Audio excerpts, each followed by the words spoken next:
రమేతి రమే రామే మనోరమే సహస్రనామ తత్తుల్యం రామనామవరాననే.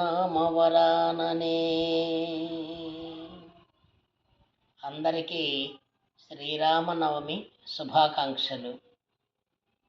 బడి లేని ఊరు ఉంటుంది, దారి లేని ఊరు ఉంటుంది, నీరు లేని ఊరు ఉంటుంది, కానీ గుడి లేని ఊరు ఉండదు. అది కూడా రాముని గుడి లేని ఊరు ఉండదు. భారతదేశ వ్యాప్తంగా కుగ్రామాలలో సైతం కొన్ని కోట్ల సంఖ్యలో దేవాలయాలు నిర్మితమై ఉన్నాయి. రామచంద్రుడి పేరు మీదన సీతా సమేత, లక్ష్మణ భరత శత్రుఘ్న సమేత, శ్రీ హనుమాన్ సమేత రామభద్రుడు కొలువై ఉన్న అనేక గ్రామాలు ఈరోజు శ్రీరామనవమి ఉత్సవాన్ని అంగరంగ వైభవంగా జరుపుకుంటారు. అసలు రామాయణం, రాముడు ఎందుకు ఆదర్శ పురుషుడు? కొన్ని వేల సంవత్సరాలుగా భారతీయులని ఈ రామనామం ఎలా నడిపిస్తోంది? ముక్తి రక్తి ఫలదాయకమై ఈ నామం ఎలా విరాజిల్లుతుంది? అసలు రామ అనే మంత్రం, ఆ నామమే మంత్రమై తారక నామంగా పిలువబడుతుంది కదా. ఆ రామ అనే పదంలో ఉండే ఆకర్షణ ఏమిటి? ఆ శబ్దానికి వ్యుత్పత్తి ఏమిటి అని మనం పరిశీలన చేస్తే అద్భుతమైన విషయాలు బయటకు వస్తాయి. రామ అనే 2 అక్షరాల శబ్దమే రా అనేటప్పుడు మన నోరు తెరవబడి ఉంటుంది. మన లోపల పాపాలన్నీ తెరవబడిన నోటి నుండి బయటకు వచ్చేస్తాయంట. మా అనేటప్పుడు పెదవులు మూసుకుపోతాయి. మా అనేసరికి అంటే బయట మరలా కొత్త పాపాలేవి మన శరీరంలో, మన మనసులో ప్రవేశించబట. అయితే నిజంగా పాపాలు పోతాయా? నిజంగా కొత్త పుణ్యాలు ఏమైనా వస్తాయా ఈ రామనామం చెప్పడం వలన? అంటే ఆ నామం పట్ల ధ్యాస, భక్తి మనకి కలిగి ఉంటే పాపాలు పోతాయి అనే నమ్మకమే మనకుంటే నిజంగా పాపాలు పోతాయి. మరి మా అనేటప్పుడు మూతబడిన పెదవుల మధ్య నుంచి ఏ పాపపు పనులు లోపలికి రావు అంటే మనం పుణ్యకార్యాల వైపు ఆలోచన చేస్తే ఆ నామమే మనల్ని నడిపిస్తుంది. రామ అనే దాంట్లో త్రిగుణాత్మక స్వరూపం బ్రహ్మ, విష్ణు, మహేశ్వరుడు 3 రూపాలు కలగలిపిన శబ్దమే రామశబ్దం. రామ అనేటప్పుడు రా, ఆ, మా అనే 3 ధ్వనులు ఉంటాయి అక్కడ. రా అంటే రుద్రుని స్వరూపం, ఆ అంటే బ్రహ్మస్వరూపం, మా అంటే విష్ణువు స్వరూపం. బ్రహ్మ, విష్ణు, మహేశ్వరుల త్రిగుణాత్మక స్వరూపమే రామ. అందుకని ఆధ్యాత్మిక పరిభాషలో త్రిమూర్తులను పూజించలేని వాళ్ళు త్రిమూర్తుల స్వరూపంగా విరాజిల్లుతున్న రాముణ్ణి ఆదర్శంగా తీసుకొని భక్తి భావనతో నింపుకుంటే చాలు. సంఖ్యాశాస్త్రంలో కూడా ఈ రామ శబ్దానికి ఒక అద్భుతమైన ప్రయోజనం ఉంది. రా అనేది సంఖ్యాశాస్త్రంలో 2ను చూపిస్తుంది, మా అనేది 5వ అంకెను చూపిస్తుంది. రామ అంటే 2 × 5 10. శ్లోకంలో శ్రీరామ రామ రామేతి, రామ ప్లస్ ఇతి అని అర్థం. శ్రీరామ రామ రామ అని 3 సార్లు పిలిచారు. అంటే ఒక శబ్దం రామ అంటే 10 సార్లు పలికినట్టయితే 3 సార్లు పలికితే 10 × 10 × 10 1000. 3 సార్లు రామనామం పలికితే 1000 విష్ణు సహస్రనామాలు అనేవి ఉంటాయి. ఆ 1000 సహస్రనామాలంట విష్ణుమూర్తివి. ఆ 1000 పలికితే వచ్చే పుణ్యఫలం రామ అనే 2 అక్షరాలు 3 సార్లు భక్తితో పలికితే ఆ విష్ణు సహస్రనామ ఫలితం మనకు వస్తుంది. అది సంఖ్యాశాస్త్రంలోనే చెప్పబడింది. మనం మొదట ఒక శ్లోకం చెప్పాం. శ్రీరామ రామ రామేతి రమే రామే మనోరమే సహస్రనామ తత్తుల్యం రామనామవరాననే అని.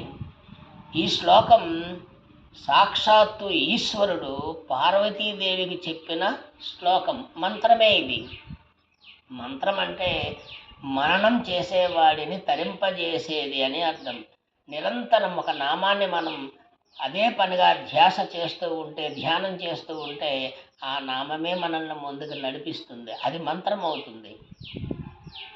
పార్వతీదేవి ఈశ్వరుణ్ణి అడుగుతుంది, శివ, మీరే లోకాలన్నిటికీ అధినాథులు కదా, పరమ దైవ స్వరూపులు కదా, మీరు రాముణ్ణి పూజించడం ఏంటి, రాముడు ఒక మానవుడు కదా అని అంటుంది ఆమె. అప్పుడు అతడు నవ్వుతూ, పరానన అంటే సుందరమైన ముఖం కలిగినటువంటి ఓ పార్వతి, శ్రీరామ రామ రామ అని నేను మనసులో ఆ రామనామాన్ని జపిస్తూ రమిస్తూ ఉంటాను, సంతృప్తి చెందుతూ ఉంటాను. విష్ణు నామాలు 1000 చదివితే వచ్చే పుణ్యం సహస్రనామ తత్తుల్యం. ఆ 1000 నామాలతో ఈ రామశబ్దం సమానం. అతడు మానవుడు అనుకుంటున్నావా? మానవ రూపంలో ఉన్న దేవుడు, పరిపూర్ణ మానవ స్వరూపమే దైవత్వం. నేను దేవుణ్ణి కాదు, అతను దేవుడు అని సాక్షాత్తు శివుడే పార్వతికి చెప్పినటువంటి మాట ఇది. మనం భక్తి అనే దాన్ని బయటికి చూపించే ప్రదర్శనగా మనం చూపిస్తున్నాం, కానీ భక్తి అనేది మన అంతరంగానికి సంబంధించింది. మనం నిలబడినా, పని చేస్తున్నా, ఏ పని చేస్తున్నా సరే రామ రామ రామ అని మనసులో మననం చేసుకుంటే చాలు. ప్రత్యేకంగా దేవాలయానికి వెళ్ళి పూజలు చేయలేని వాళ్ళు, పొలం పనులు చేసేవాళ్ళు, ఇంటి పనులు చేసుకుంటూ ఉండేవాళ్ళు, వివిధ వ్యాపార వృత్తుల్లో ఉండేవాళ్ళు గుడులకు గోపురాలకు తిరగలేకపోవచ్చు, కానీ స్నానం చేస్తూ కూడా మనసులో రామ రామ రామ అనుకోవచ్చు. షాపు తెరుస్తున్నా, పొలం దున్నుతున్నా, పంట కోస్తున్నా, బస్తాలకు ఎక్కిస్తున్నా మనసులో రామ రామ రామ అనుకోండి. ఆ రాముని భక్తి, ఆ పిలుపులో ఉండే ఆర్తి మనకి ఖచ్చితంగా దైవ సాన్నిధ్యానికి చేరుస్తుంది. రాముడు ఎంత గొప్పవాడు. రాక్షస సమూహం కూడా రాముడిని పొగిడింది. విశ్వామిత్రుడు యజ్ఞ సందర్భంలో తాటకవధ సమయంలో రాముడు కొట్టిన బాణపు దెబ్బకు మారీచుడు ఎగిరి కొన్ని యోజనాల దూరంలో పడ్డాడు. అక్కడి నుంచి రాముడు పేరు చెప్పుకుంటూ భయపడి తపస్సు చేసుకుంటూ బతికేశాడు. రావణాసురుడు వచ్చి మారీచుడిని బెదిరించి రాముడిని జయించే మార్గం చెప్పంటే, రామో విగ్రహవాన్ ధర్మ సత్య ధర్మ పరాక్రమ అని మారీచుడు చెప్పాడు. ఒక రాక్షసుడి నోట నుంచి శత్రువైన రాముడు ప్రశంస వినిపించిన మొదటి క్షణం అది. సత్యధర్మ స్వరూపుడు, మూర్తీభవించిన ధర్మమే రాముడయ్యా, అతనితో నువ్వు పెట్టుకోవద్దని చెప్పాడు. అలాగే శూర్పణఖ విషయంలో ఆవిడ వచ్చి ఇబ్బంది కలిగించినప్పుడు, ముక్కు చెవులో కోసి పంపినప్పుడు అన్నయ్య దగ్గరికి వెళ్ళింది. రావణాసుడి దగ్గరికి వెళ్ళి రాముడిని చంపమని, రాముడిని హింసించమని ఆమె చెప్పలేదు. రాముడిని గురించి ఒక్క మాట కూడా అన్నయ్యతో చెప్పలేదు. అన్న, రాముడి దగ్గర ఒక ఆమె ఉంది, సీతట, అద్భుతమైన సౌందర్యవతి, ఆమెను నీ దగ్గర ఉండాల్సిందే అని సీత గురించి చెప్పింది తప్ప రాముడి గురించి ఒక మాట కూడా అనలేదు. అలాగే రాముని దెబ్బతిన్న ప్రతి ఒక్కరూ రాముడి గురించి కీర్తిస్తూనే వచ్చారు. అది రాముని తాలూకా ఆదర్శమైన గుణాలు ఆ రాక్షసుల నోట కూడా పలికించబడ్డాయి రామనామం గురించి. ఎన్నెన్నో విషయాలు. 14 సంవత్సరాల అడవిలోకి రాజ్యాన్ని వదిలి ఎవరు వెళ్తారు? తెల్లవారితే పట్టాభిషేకం, కానీ ముందు రోజు రాత్రి ఆ ఇంట్లో ఒక విషాద ఘట్టం. తల్లి కోరింది, తండ్రి మౌనం వహించాడు. తండ్రి మాట నిలబెట్టడానికి 14 ఏళ్ళు తున్నప్రాయంగా రాజ్యాన్ని వదిలి ఎవడు వెళ్తాడు? మనకి ఇంట్లో 2 అన్నదమ్ములు ఉంటారు, తండ్రికి 10 ఎకరాలు ఉంటాయి. పెద్దవాడికి ఇవ్వను, చిన్నవాడికి ఇచ్చేస్తానంటే పెద్దవాడు ఊరుకుంటాడా? ఇప్పుడు పోనీ పెద్దవాడు ఊరుకున్నా ఆయన భార్య ఊరుకుంటుందా? అత్తమామలు ఊరుకుంటారా? వాటా ప్రకారం ఆస్తి రావాలని కోర్టుకి ఎక్కే సన్నివేశాలు. కానీ రాజ్యం నాకు అవసరం లేదు అని వెళ్ళిపోయిన రాముడు, భర్తనే ప్రాణంగా భావించి తోడు నడిచిన సీత, అన్నయ్య సేవలా తరిస్తానని రాజ్యసుఖాలు వదిలి వెళ్ళిపోయిన లక్ష్మణుడు, అందరికంటే గొప్పవాడు భరతుడు.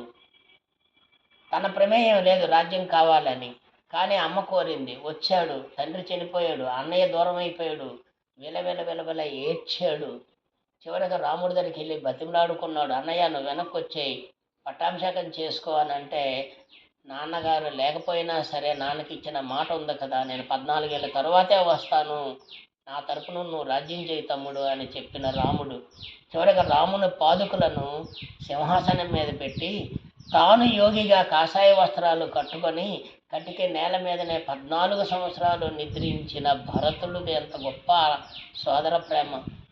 అన్నయ్య అక్కడ ఏం తింటాడో అని తనే ఇక్కడ నిరాహారమైనటువంటి రోజులు కేవలం పాలు పండ్లు శాకాహార భోజనమే చేస్తూ నారచీరలు కట్టుకొని ఒక సన్యాసిలాగా 14 ఏళ్ళు రాజసుఖాల మధ్య ఉన్న ఏ సుఖాన్ని కోరుకోలేని భరతుడు అన్నదమ్ములంటే ఇలా ఉండాలి అనే ఆదర్శాన్ని రామాయణం మానవ జీవనానికి మన జీవన గమనానికి దారి చూపిస్తూ చెప్తుంది. ఇలా ఉండమని, ఇలా ఉండగలేకపోవడం మన కర్మ, కానీ ఉంటే ఆ ఇల్లు సుఖశాంతులతో ఉంటుంది. అక్కడ రాముడు నిలబడినట్టే. అలాగే హనుమంతుడు ఒక మామూలు వానరం, కానీ భక్తి భావనతో రాముణ్ణి సేవించి వానరుడే దేవుడై నిలబడ్డాడు. ఎక్కడెక్కడ రామ మందిరం ఉంటుందో అక్కడ హనుమంతుడు తప్పనిసరిగా ఉంటాడు. మానవుడే ఆ భక్తి భావనతో మునిగినప్పుడు అది ఒక శక్తిగా మారి ఆ భక్తే దైవత్వంగా పరిణమిస్తుందని చెప్పడానికి, మానవుడు కూడా భగవంతుడే ఆరాధించబడతాడు అని చెప్పడానికి అనన్యమైన ఆ భక్తి సేవలు నింపుకున్న హనుమంతుడే ఉదాహరణ. ఇలా రామాయణం నిండా ఆదర్శ పాత్రలే. ఎలా ఉండాలి, ఎలా ఉండకూడదు, ఏం చేస్తే సమాజం బాగుపడుతుంది, ఇలాంటి ఎన్నో విషయాలు రసరమ్య రూపంగా రామాయణం మనకు అందించింది. ఆయనం అంటే మార్గం, దారి అని అర్థం. రామాయణం అనే మాటకి రాముని మార్గం అని అర్థం. ఏకపత్ని వ్రతం అతని మార్గం, తల్లిదండ్రుల మాట శిరోధార్యంగా నడవడం ఆయన మార్గం, మిత్రుడికి తోడుగా నిలబడడం ఆయన మార్గం, ఎన్నడూ ఎవరికి ద్రోహం తలపెట్టకపోవడం ఆయన మార్గం. ఇలాంటి మార్గాన్ని వెళ్ళమనే రామాయణం మనకు చెప్తుంది. రాముని చరిత్రే కాదు రామాయణంలో, రామ అంటే సీత అనే అర్థం కూడా ఉంది. సీతాయాశ్చరితం మహత్ అని వాల్మీకి చెప్పాడు. ఇది సీత చరిత్ర. తరతరాలుగా భారత జాతి స్త్రీని ప్రాతిపదికగా చేసుకొని, స్త్రీని మూల కేంద్రంగా చేసుకొని అల్లుకున్నటువంటి సంస్కృతి సంప్రదాయాలున్న జాతి చరిత్ర ఇది. ఏ స్త్రీ భర్తతో అడవిలోకి రాగలుగుతుంది? ఏ స్త్రీ రావణాసురుడు లాంటి శత్రువుల మధ్య ఇరుక్కున్నా సరే తలెత్తి చూడకుండా చావునైనా చేస్తాను కానీ నీ అంతఃపుర రాజ్యాలు సుఖాలు నాకు అక్కర్లేదని చెప్తుంది? ఏ స్త్రీ ధైర్యంతో తన భర్త వచ్చి తనను తీసుకెళ్తాడని చెప్తుంది? హనుమంతుడు లంకానగర ప్రవేశం చేశాక సీతను చూశాక, అమ్మ నా వీపు మీద కూర్చొని నేను తీసుకెళ్ళిపోతాను అంటే, లేదు నాన్న, మా రాముడు వస్తాడు, అతడు శత్రు సంహారం చేస్తాడు, గర్వంగా నన్ను ఇక్కడి నుంచి తీసుకొని వెళ్తాడు, గౌరవంగా నేను అతనితో వెళ్తాను, అంతేగాని ఆ ఛాన్స్ దొరికింది కదా అని పారిపోను అని చెప్పినటువంటి ధీరోదాత్తురాలు ఆమె. అందువలన సీతారాములు, అలాగే రామలక్ష్మణులు, భరత శత్రుఘ్నులు, హనుమంతుడు, సుగ్రీవుడు, విభీషణుడు ఎంతోమంది రాముని చుట్టూ చేరి రామనామాన్ని జపించి ధరించారు. వాళ్ళు పుణ్యలోకాలు అందుకున్నారు. మనం కూడా ఈ పవిత్ర పుణ్య దినానైనా సంవత్సరానికి ఒక్కసారైనా గుడిలోకి వచ్చి రామ రామ రామ అని కీర్తించి మన జీవితంలో ఏ కష్టాలు లేకుండా, ఏ కన్నీళ్ళు దరిచేరకుండా, మనం కూడా ఆత్మవిశ్వాసంతో ఏ పాపాలు చేయకుండా, రాముని మార్గం అదే, ఏ తప్పు అతను చేయలేదు, ఏ అధర్మ మార్గాన్ని ఆయన అనుసరించలేదు. కాబట్టి భక్తి మనకు ఉంది అంటే కొబ్బరికాయ కొట్టి గంటలు కొట్టి బేకరంగా ఊగిపోవడం కాదు. భక్తి భావన ఉన్నవాడు పాప పనులు చేయడు, పాప పనులు సమర్థించడు, తప్పుడు మార్గాన వెళ్ళడు అతను. అందువలన మనం బొట్లు పెట్టుకొని రకరకాలుగా భక్తి భావన ఉందని ప్రదర్శన చేసుకుంటూ వెళ్ళడం కాదు, మంచి మార్గాన నడవడమే భక్తి. ఈరోజు ఆ శ్రీరామచంద్రుడు, సీతా సమేతుడైన ఆ శ్రీరామచంద్రుడు మనందరికీ కూడా రక్షణగా నిలవాలని, మనకు ఎలాంటి కష్టాలు రాకుండా కాపాడాలని కోరుకుంటూ అందరికీ శ్రీరామనవమి శుభాకాంక్షలు. మీ శివలంక ప్రసాదరావు.